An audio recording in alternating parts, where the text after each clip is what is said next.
Okay. Good evening sir. Actually मैं पिछले 15 साल से 14 साल से स्टार हेल्थ में हूँ एज ए सीनियर मैनेजर। और आवाज़ आ रही मेरी? जी सर, बिल्कुल बिल्कुल आ रही है, एकदम बिल्कुल। Crystal okay. क्लियर है सर। ओके। तो next month may be 10 after 10 December company का आईपीओ आ रहा है। शायद आपने लोगों ने सब न्यूज़ में और वहाँ पे देखा पढ़ा भी होगा। ठीक है।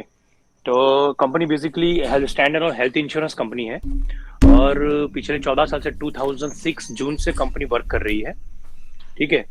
और कंपनी का एक ही गोल है, stand on health insurance company. यानी बेसिकली जब से भी general insurance life insurance work कर रहा है, लेकिन स्टार ऐसी एक कंपनी थी जो पहले ही हेल्थ इंश्योरेंस में इंडिया में फर्स्ट कंपनी लॉन्च हुई थी जो स्पेशलिस्ट हेल्थ इंश्योरेंस के लिए थी। ठीक है। उसमें पिछले 14 साल से कंटिन्यू अभी हम स्टार में वर्क कर रहे हैं।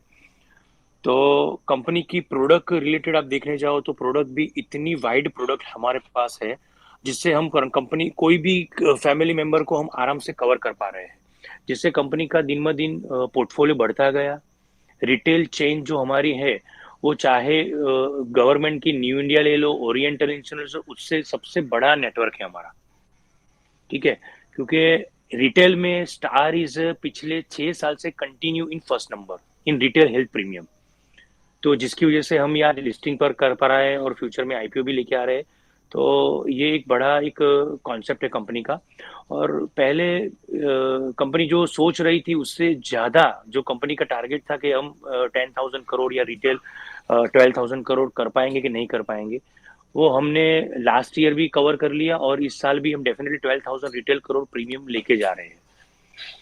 तो कंपनी का जो प्रोडक्ट वाइज है, मैक्सिमम आज मार्केट में 100 पॉलिसी बिक रही है, उसमें से 49 प्रोडक्ट स्टार हेल्थ की बिक रही है जो हेल्थ इंश्योरेंस में। जो हमारे पॉलिसी बाजार का आप देख सकते हो तो उसमें ये पूरा दिया गया हुआ है। इसके रिगार्डिंग आपको कोई क्वेश्चन है, आपको कुछ जानना है इसके बारे में, तो मैं ज़्यादा अच्छा रहेगा, क्योंकि मुझे क्वेश्चन आएंगे तो मेरे आंसर ऑटोमेटिक निकलेंगे अगर कुछ ऐसा हो तो। हाँ, नमस्कार केयूर जी। हम्म। इसकी एक मैंने जो वीकनेस पढ़ी थी उसमें था वो कॉमन ऑफरिंग करके, जैसे स्टार हेल्थ इंश्योरेंस जो है उनका जो हम्म। प्लान्स है पॉलिसीज हैं वो ओके। बहुत यूनिक नहीं है, वो बहुत कॉमन है। नहीं ऐसा तो है उस क्या? हाँ कॉमन यानी वो किस क्या, क्या रीजन आपको लगा, क्या क्या आपने देखा तो उसको सबको कॉमन लगा? नहीं, मैंने जो रिपोर्ट्स पढ़ी है ना जो मीडिया में आई हैं तो इसे ओके। उसमें अपॉर्चुनिटी स्ट्रेंथ तो उसमें जो देखा था तो उसमें वीकनेस में बस यही लिखा था कि कुछ भी ऐसा नहीं है कि जो तो थोड़ा सा भी इसको अलग से मोड के रूप में माना जाए। नहीं, उसमें क्या होता है कि सर जो भी आप पॉलिसी बाजार में या कुछ भी आप ऑनलाइन जो भी परचेज करने जा रहे हो ना, तो उसमें हमारी हमारे पास सर है ना, हम कम से कम हमारे पास 22 ऐसी हेल्थ प्रोडक्ट है जिसमें आप प्रीमियम कंपैरिजन करोगे ना तो एक रेगुलर प्रोडक्ट ही दिखेगी। लेकिन हमारे पास स्टार कॉम्प्रिहेंसिव प्रोडक्ट है, फैमिली हेल्थ ऑप्टिमा प्रोडक्ट है, वो हमारे ए प्लस कैटेगरी वाइज प्रोडक्ट है। हमारे पास बड़े लोग से लेके नीचे तक हमारे पास सभी कस्टमर के लिए हमारे पास प्रोडक्ट है। तो आप कंपैरिजन करने जाओगे, जैसे कि आप प्रीमियम वाइज कंपेयर कर रहे हो, तो हमारे पास से कम वाला प्रीमियम भी है जो रूरल के लिए और आरोग्य संजीवनी करके प्लान है। लेकिन आप फीचर्स वाइज देखने जा रहे हो जिसमें कोई कैपिंग नहीं, कोई सर्जरी कैपिंग नहीं, रूम कैपिंग नहीं, तो उसके लिए हमारे पास कॉम्प्रहेंसिव प्लान भी है जिसका प्रीमियम है हमारा 1 CR तक, 1 करोड़ तक। और नेक्स्ट ईयर में अगर कोई क्लेम नहीं है तो वो पॉलिसी आपकी 100% बोनस के साथ डबल हो जाएगी। अगर 1 CR की पॉलिसी है तो 2 करोड़ की हो जाएगी सेम प्रीमियम में। कहने का मतलब मेरा ये है कि आप कंपेयर कहाँ कर रहे हो। हमारे पास जिस तरह के वर्ग के लोग हैं उस तरह से उसकी जो रिक्वायरमेंट है उस हिसाब से हमारे पास प्रोडक्ट सभी है। ओके, ठीक है। मतलब ये तो मैंने आप बता रहे हैं वो नोट किया कि वो डबल हो जाएगी अगर आपने नो क्लेम रहा है तो हम्म। वो डबल हो जाएगी, ये मेरे हम्म। ख्याल से और दूसरों में नहीं है। हम्म। उसमें मतलब मेरे पास जो नहीं है उसमें उसमें 50% हम का है। हम भी ऐसा कंपैरिजन करते हैं। हम कंपैरिजन क्या करते हैं कि कस्टमर ने हम समझो 12,000 रुपये प्रीमियम एक दिया है, तो हम 12,000 के हिसाब से आप पॉलिसी बाजार में या फिर कुछ गूगल में सर्च करोगे कंपैरिजन, तो उसके हिसाब से ही वो प्रोडक्ट वहां पे सेट होगी। लेकिन कस्टमर को 25,000 दिया तो मेरे पास वही कॉम्प्रहेंसिव प्लान आएगा जो हमारा प्रोडक्ट है। जो हमारा जैसे कि H1N1 क्लाइज है तो उसके लिए हम यही प्रोडक्ट बेचते हैं और उसको वही प्रोडक्ट सजेस्ट जिसके वो स्टेटस के हिसाब से वो प्रोडक्ट वो सिलेक्ट करेगा, जिसमें फीचर्स एक्स्ट्रा ऑर्डिनरी है। चाहे आपके पास जो भी प्रोडक्ट हो, मैं आपको इसे कंपेयर करके नहीं बता रहा हूँ कि मेरी कंपनी है इसके लिए मैं उसके लिए अच्छा बोल रहा हूँ। मैं आपको कोई भी प्रोडक्ट के लिए उसके हिसाब से मैं कंपैरिजन मेरे प्रोडक्ट का दूंगा, और डेफिनेटली श्योर मैं कि वो प्रोडक्ट हमारे डेफिनेटली उससे फीचर्स वाइज अपडेट होगी। हाँ, मतलब फ्लेक्सिबल रहेगा कि हर लेवल के लोगों के लिए अफोर्डेबल यस रहे, यस तो यस। तब उस तरीके से तो सही है।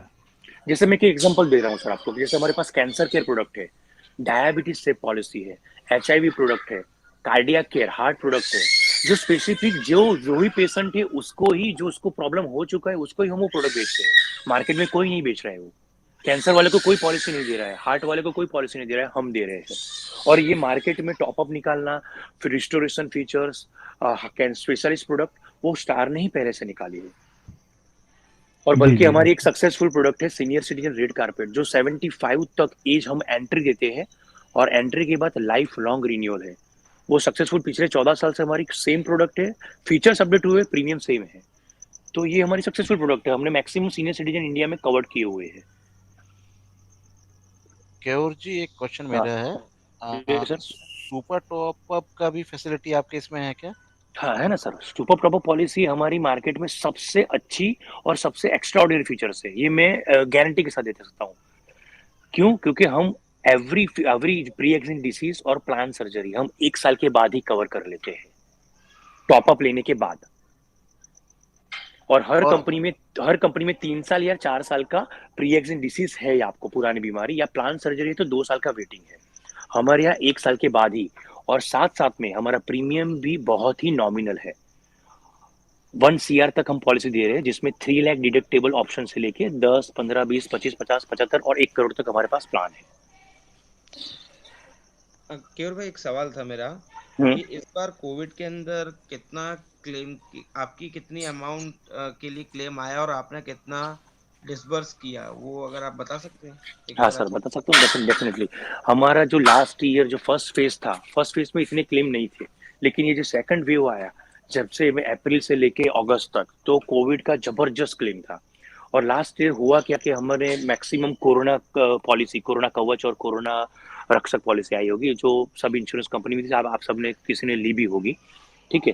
तो हमारे जो टोटली सेटलमेंट हुए तो उसमें 82%, यानी 100 में से 82 रुपीज हमने दे दिए हैं क्लेम में ड्यू टू कोरोना, ठीक है। हाँ, एक एक रूल्स यहाँ पे ये था कि जो भी गवर्नमेंट की गाइडलाइन है, जैसे हर स्टेट में, हर डिस्ट्रिक्ट वाइज वहाँ पे गवर्नमेंट की गाइडलाइन थी कि कोविड में अगर ये हॉस्पिटल है, ए क्लास कैटेगरी हॉस्पिटल है, बी क्लास कैटेगरी हॉस्पिटल है, तो उसमें यही कॉरपोरेशन या फिर स्टेट गवर्नमेंट ने जो रेट तय किए हैं कि पर डे 12,000, 15,000, उस रेट के हिसाब से 82% सेटिस्फेक्शन कस्टमर हमारे हैं, जिसमें कोविड में सेटलमेंट अच्छी तरह से क्लेम हुए हैं।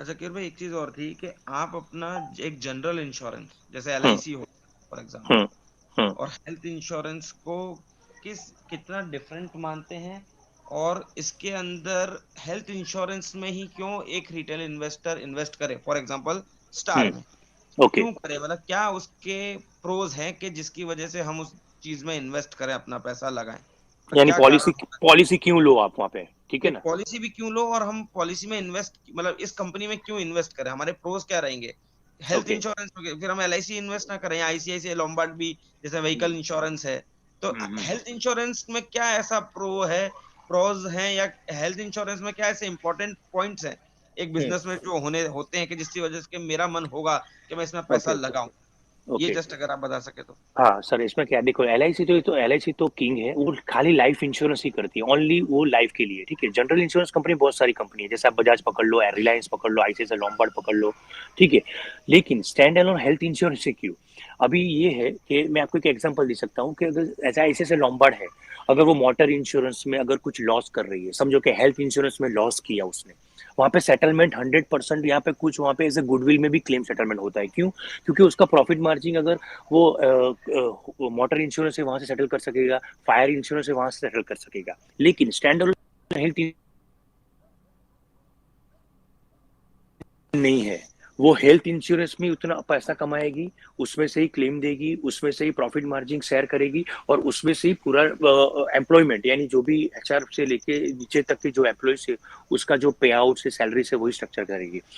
फायदा ये है कि रिटेल में आपको पैसा डालने से फायदा ये होगा, क्योंकि ये कंपनी हेल्थ के सिवा आपका कोई भी पैसा दूसरी जगह इन्वेस्ट नहीं कर रही है। दूसरी बात कि अगर आपका कोई सेटलमेंट समझो कि परफेक्टली नहीं हुआ है, तो कंपनी ऐसा नहीं बताएगी कि हमने यहाँ से प्रॉफिट मार्जिन शेयर किया है, क्योंकि हेल्थ इंश्योरेंस ही हमको करना है, कस्टमर को सेटिस्फेक्शन क्लेम भी देना है, और कस्टमर की प्रोडक्ट भी उसको सेट हो उस तरह से सभी प्रोडक्ट मार्केट में हमको लॉन्च करनी है और लानी भी है। तो आपका पैसा वहां पे सेफ रहेगा। और उसका ये बेस्ट एग्जांपल ये है कि पिछले कंटिन्यू 12-13 साल से हम एज ए हेल्थ इंश्योरेंस में कंपनी कंप्लीटली प्रॉफिट कर रही। लास्ट ईयर भी हमने 400 crore 400 rupees as a profit margin create किया है। और दूसरा, जो भी हेल्थ इंश्योरेंस कंपनी होती है उसको आईआरडीए में प्रॉफिट मार्जिन ज्यादा रखना पड़ता है, जनरल को नहीं रखना पड़ता। जैसे कि कोई भी इंश्योरेंस कंपनी मार्केट में आ रही है तो पहले 100 करोड़ रुपए आईआरडी को देने पड़ते हैं, तब जाके वो कंपनी ओपन कर सकते हैं और उसके मार्केट में बिजनेस स्टार्ट कर सकती है। हमारा रिटेल मार्केट अभी 675 करोड़, यानी बढ़ा बढ़ा के हमने हमारा ये कैपिटल अमाउंट जमा किया हुआ है। ये जमा करने का कारण शायद किसी को पता हो किसी को ना पता हो, कि कल उठ के कंपनी अगर कुछ लॉस में जा रही है, सेटलमेंट पुअर कर रही है, कंप्लेन आ रही है, हम सेटलमेंट नहीं कर पा रहे, तो आईआरडी ये कैपिटल अमाउंट से आपके क्लेम सेटलमेंट करेगी। ठीक है, तो कहने का मतलब ये कि आप हेल्थ इंश्योरेंस में क्यों करोगे, जैसे कि आप प्रोडक्ट जनरल इंश्योरेंस में लोगे तो वहां पे आपको इतना जो एग्रेसिवली आपको जो बैकअप मिलना चाहिए या फिर सर्विस मिलनी चाहिए वो नहीं मिलेगी। लेकिन स्टैंड अलोन कोई हेल्थ इंश्योरेंस कंपनी होगी तो आपको डेफिनेटली वो सर्विस देगी। एक क्वेश्चन मेरा है केयोर जी, हम्म स्विचिंग रेट कैसा है from vis compare to other insurance company to star, और स्टार का to other companies, like okay, आपका ज्यादा है कि कॉम्पिटिटर का, वो थोड़ा सा एक बार ज्ञान दे पाएंगे? देखो सर, मैं अभी मेरी कंपनी से स्विचिंग कितना हो रहा है मेरे पास उसका आइडिया नहीं है जो मैं आपको फ्रिक्वेंटली बताऊं लॉयल्टी। लेकिन हाँ, हमारे पास अभी जो पब्लिक सेक्टर कंपनी है जैसे न्यू इंडिया है, नेशनल है, ओरिएंटल है, यूनाइटेड है, ठीक है, और जो अभी अपोलो मर्ज हुई एचडीएफसी अर्गो और सिग्नेट, ठीक है, ये सारी कंपनी का हमारे साथ अभी मैक्सिमम बिजनेस मर्ज हो रहा है, यानी स्विचिंग हो रही है, जैसे जिसको बोलते हैं पोर्टेबिलिटी। ठीक है, पोर्टेबिलिटी का मतलब आपको समझ में होगा कि जो कंटिन्यू बेनिफिट है आपके पुराने साल से वो कंटिन्यू अदर कंपनी में ट्रांसफर हो गए, जिससे आपका वेटिंग पीरियड निकल जाएगा। तो हमारे पास आज पब्लिक सेक्टर की जितनी भी कंपनियां हैं उसका मैक्सिमम एजेंट हमारे साथ मर्ज हो रहे हैं न्यू बिजनेस और पोर्टेबिलिटी के साथ, और हमारा बिजनेस भी वहां से आ रहा है। तो यानी हर महीने हम चाहे तो अभी 50% जैसा बिजनेस, 50% एंड अबाउ जो स्विचिंग से यानी अदर कंपनी की पोर्टेबिलिटी ट्रांसफर करके हम बिजनेस अभी हमारा इतना बढ़ रहा है।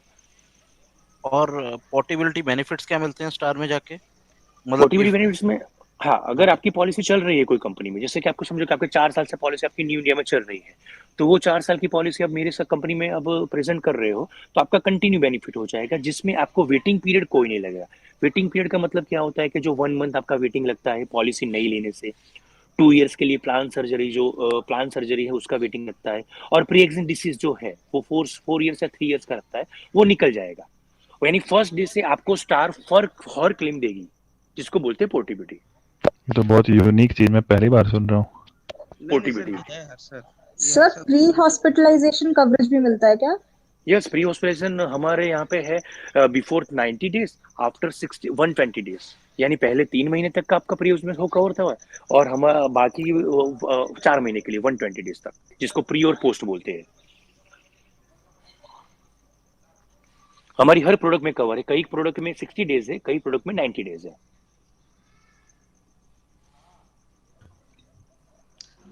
और कोई किसी और को किसी कोई को सवाल क्वेश्चन पूछना हो? पूछना तो हैंड रेज कर दें या मैसेज कर इनका दें और इनका कंपैरिजन जैसे मैं जब पढ़ रहा था, हम्म तो एज प्रोडक्ट बायर पहले मैंने पढ़ना शुरू किया था कि भाई मुझे मान लो हम्म इंश्योरेंस लेना है हेल्थ का।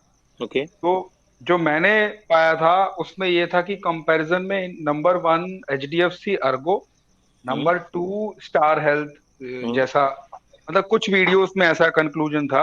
ओके, इसमें कोई दो राय नहीं है कि ये मतलब स्टैंड अलोन हेल्थ इंश्योरेंस के हम्म प्लेयर हैं, और हम्म ये बेसिकली प्रोडक्ट मतलब डोमिनेंट है इनका कि जो प्रोडक्ट ये लॉन्च करते हैं फिर उसको फर्दर जो है फॉलो बाकी करते हैं। प्लेयर्स जो हैं इंडस्ट्री में फॉलो करते हैं। तो हम्म अगर कुछ नया प्रोडक्ट आता है तो वो स्टार लॉन्च करता है।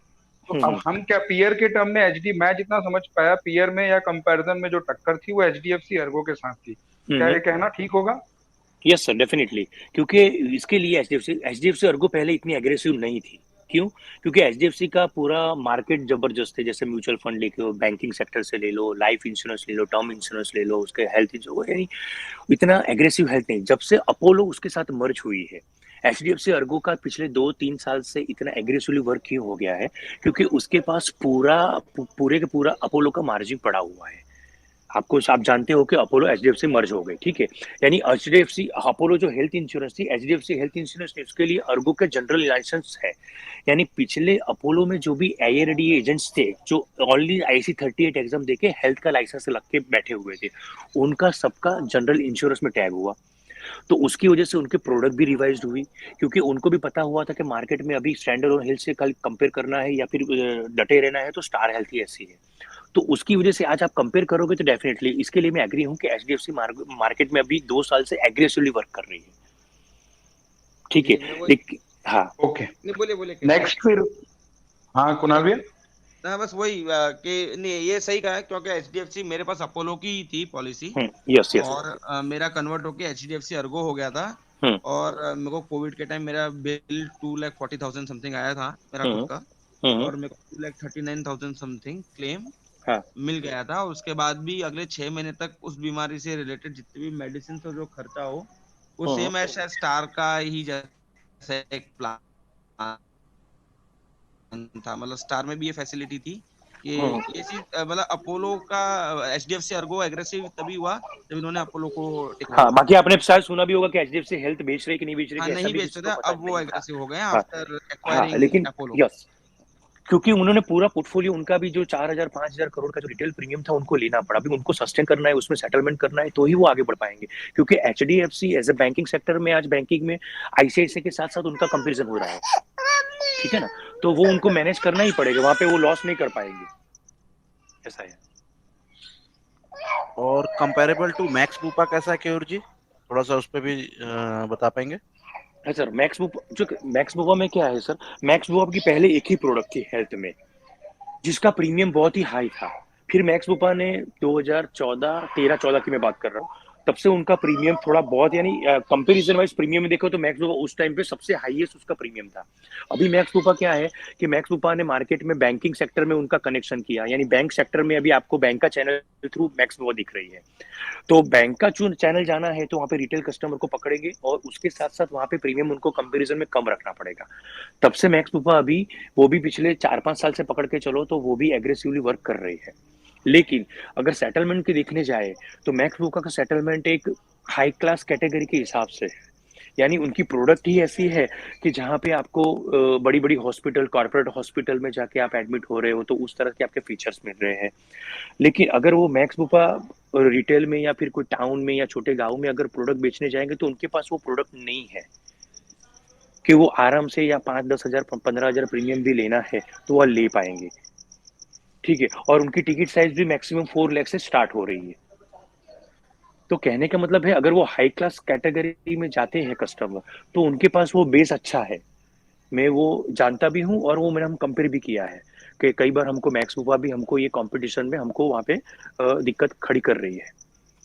तो ये है, लेकिन उनकी ये प्रोडक्ट एक या दो ही है मैक्सबूपा सिर्फ। क्या HNI वाला कॉन्सेप्ट था क्या ज्यादा? हाँ, वो पहले से ही है HNY ना? था उनका, यस, उनको तो पहले ओके। से वही था, ठीक है? उस टाइम पे एयर एम्बुलेंस फैसिलिटी खाली एक ही कंपनी दे रही थी, वो थी मैक्स बुपा। लेकिन उस टाइम 2010, 11, 12, 13 में एयर एम्बुलेंस का मतलब भी किसी को पता नहीं था। अभी 2-3 साल से, जब 4-5 साल से ऐसा है कि एयर एम्बुलेंस लोग जानते हैं। अपने भी ग्रुप में ऐसे लोग होंगे जिसको एयर एम्बुलेंस क्या है वो पता भी नहीं होगा, ठीक है? जैसे हमारी कंपैरिजन प्रोडक्ट में जब 3 साल पहले एयर एम्बुलेंस आया, तभी मुझे भी एक बार पता चला कि भाई एयर एम्बुलेंस का एक कॉन्सेप्ट होता है। उससे पहले मैक्स बुपा एक एयर एम्बुलेंस फैसिलिटी दे रही थी, जिसमें कई बार ऐसा होता है कि आपको समझो आप अहमदाबाद हो, अहमदाबाद से मुंबई शिफ्ट होना है कोई हॉस्पिटल में, तो आपको अहमदाबाद हॉस्पिटल से उठा के मुंबई हॉस्पिटल में बाई एयर ट्रांसफर करते हैं, जिसका जो एक्सपेंस होता है वो इंश्योरेंस कंपनी बेयर करती है। एज ए सम इंश्योर्ड एक लिमिट होती है उसकी, जैसे किसी के पास 10 लाख की पॉलिसी है तो उसमें 50,000 एयर एम्बुलेंस कवर होता है। तो ये फैसिलिटी वो दे रही थी। तो कहने का मतलब ये है कि उनके पास H1N क्लास जो बड़े जो कस्टमर है उसके रिलेटेड उनके पास प्रोडक्ट थी। अभी जब तब जाके उनके पास मार्केट में इतने एग्रेसिव हुए कि जब अपोलो थी, स्टार थी, या फिर सिग्ना टीटी की कंपनी आई, रेलीगेयर आई, उन्होंने फिर मार्केट में ये मीडियम वाइज प्रोडक्ट जो लॉन्च किया, उसके बाद वो एग्रेसिवली वो भी काम कर रहे हैं। सर, हम्म केयूर सर, हाँ बोलिए sir. Insurance as a sector में एक VNB करके आता है, value of the new business added, और दूसरा एक रहता है 13 मंथ, 38 मंथ, 56 मंथ स्टिकीनेस, मतलब कितने मतलब 1 साल से ज्यादा, 3 साल से ज्यादा, 5 साल से ज्यादा और 10 साल से ज्यादा तक आपके जो एग्जिस्टिंग क्लाइंट है उनमें से कितने क्लाइंट आपके बने रहते हैं। ये जो 2 रेशियो है वो इंश्योरेंस एज अ सेक्टर में एनालाइज करने के लिए बहुत इंपॉर्टेंट रहते हैं। तो आप जरा VNB और ये जो स्टिकीनेस रेशियो है कि आपके एग्जिस्टिंग कस्टमर्स में से 13 महीने के बाद कितने आपके साथ बने रहते हैं, 37 मंथ्स के यानी बाद हमारा रिन्यूअल रेशियो कितना है, रिन्यूअल रिटेंशन रेशियो, ये बताना चाहते हो आप ना? Retention ratio, yes sir, retention ratio और VNB, value of the new business. क्योंकि मैं अभी वही कंपेयर कर रहा था, उसमें तो HDFC लाइफ का तो कोई कंपेयर ही नहीं है, ICICI और SBI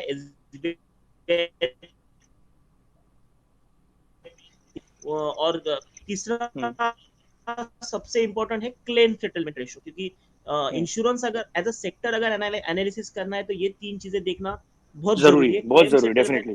VNB एंड थर्ड जैसे मैंने बोला वो रिटेंशन रेशियो, और उसमें भी 37 3 साल के बाद का, 5 साल का और 10 साल का।